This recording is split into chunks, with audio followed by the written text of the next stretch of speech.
हमारे जोधपुर में अपनी तरह का एक अनूठा मेला होता है, जहां पर ये जो गौर माता की पूजा होने के साथ में महिलाएं भेष बदलकर सड़कों पर उतरती है और कहीं न कहीं जो पिटाई करती है, और उस पिटाई करने से जो कुंवारे हैं अगर उनकी पिटाई हो जाती है तो उनकी शादी जल्दी होने की यहाँ पर एक परंपरा चलती है।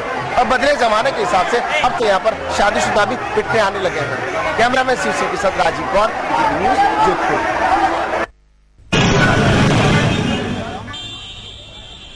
और हमारे सहयोगी राजीव गौड़ इस वक्त फोन लाइन पर हमारे साथ जुड़ चुके हैं। राजीव, जानकारी चाहेंगे। सबसे पहले तो आपसे जानना चाहेंगे कि धींगा गबर आखिरकार है क्या, क्या मान्यता इससे जुड़ी हुई है?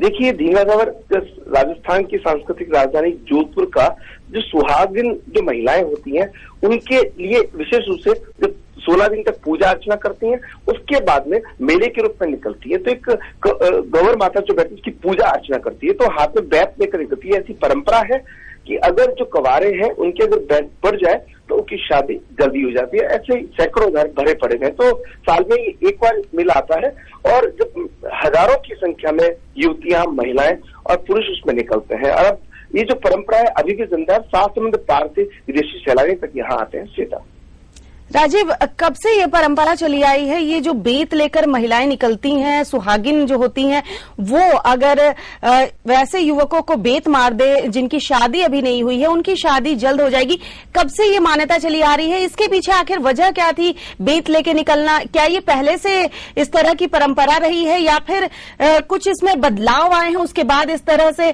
ये परंपरा चली आई और इसे अभी भी मनाते रहे हैं वहां के लोग? देखिए, जो गौर माता की पूजा होती है, इस पूजा के हिसाब से प्रावधान ये है कि जो तीजनिया जो जिस तीज करती है उनको तीजनिया कहते हैं। वह जब 16 दिन के व्रत के बाद जब निकलती है हाथ में बैत लेकर के, चूंकि पार्वती का रूप माना जाता है, पार्वती अगर किसी को आशीर्वाद देती है तो वो तो कम से कम ये माना जाता है उसकी जल्दी शादी हो जाती है।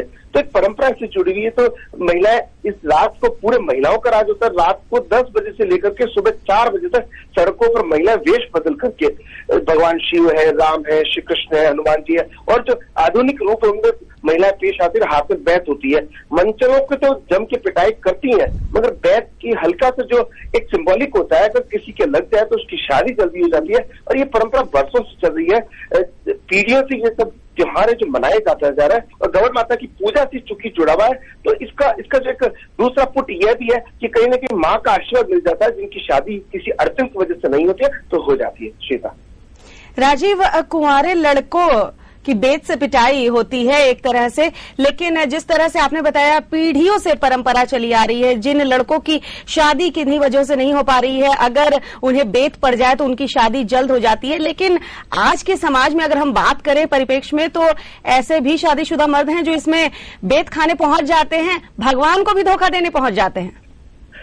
निश्चित रूप से ये वाकई एक, कल कुछ हम लोगों की हमसे बात भी हो रहे थे, तो लोगों ने से कहा कि एक्स्ट्रा मैरिटल जिस तरह की बात करें, अतिथ संबंधों की जो बात करें, तो कहीं ना कहीं मंचले जो है, जो इस तरह के जिनकी उम्र भी हो गई, लेकिन वहां पर वो आराम से पिटने के लिए आते हैं कि कहीं दूसरा चांस तो नहीं, घर वाली और बाहर वाली, मतलब इस तरह की जो मस्खरी है वो इसमें भी रहती है। और कहीं ना कहीं निश्चित रूप से भगवान को धोखा देने वाली बात भी सामने आ ही जाती है। इससे जी राजीव, बहुत बहुत धन्यवाद तमाम जानकारी के लिए। तो जैसा कि हमारे सहयोगी बता रहे थे कि परंपरा है, सदियों से चली आ रही है, और 16 दिन का व्रत जो तीजड़ियां हैं वो रखती हैं। उसके बाद गबर माता की जो सवारी निकलती है और उसमें ये शामिल होती महिलाएं, हाथों में बेत होता है, और बेत अगर कुंवारे लड़कों को पड़ जाए तो उनकी शादी जल्द हो जाती है। कई कुंवारे लड़के इसी मंशा से इसमें शामिल भी होते हैं जिनकी शादी में अड़चन आ रही है कि उन्हें भी एक बेत पड़ जाए।